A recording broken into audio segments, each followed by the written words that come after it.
આજે તો સવારમાં આપણે નીકળી ગયા બોતળા આવી ગયું બાલવાટી ગયા. હવે જો બોતળામાં કેવા બધા રમે છે. હવે જો આ રાજાના મહેલે કોણ કોણ જઈ આવ્યું છે જરૂર કહેજો. હવે આપણે ચાલતા ચાલતા નીકળી ગયા છે. હવે જો આ ગાર્ડનમાં કોણ કોણ જઈ આવ્યું છે કહેજો જરૂર.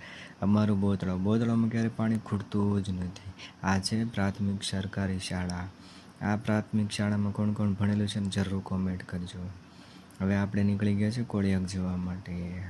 ધીમે ધીમે ચાલતા ચાલતા કોળિયાક આવી ગયું. હવે જો આ કોળિયાકનો નજારો ફાઇનલી પહોંચી ગયા. હવે ધીમે ધીમે ચાલતા થઈ. હવે ભત્રીજી કહે છે કે જલ્દી હાલો ને કાકા, નવા જવું છે. તો અમે પાણીમાં ચાલવાનું ચાલુ કરી દીધું. પાણી તો હજી બહુ દૂર હતું. ધીમે ધીમે ચાલતા હતા તો ભત્રીજી કે દોડો ને, જલ્દી જવું છે. તો હું ને મારી ભત્રીજી બે દોડવા મળ્યા. દોડતા દોડતા કે હવે હું થાકી ગઈ, હવે મને તેડી લ્યો. તો હવે અમે તેડી લીધા. હવે જુઓ કેવી નાઈ છે, કાંઈ છે થાક. અને આ છે ધજાના દર્શન કરી લેજો ને હર હર મહાદેવ જરૂર લખજો. હવે આપણે નીકળી જઈએ ઘર તરફ જવા માટે. ફાઇનલી કહી દીધું છે કોળિયાકને ટાટા બાય બાય. અને આ જુઓ આજનું દ્રશ્ય કેવું છે જરૂર કોમેન્ટમાં કરજો અને ફોલો કરજો, સબસ્ક્રાઈબ કરજો.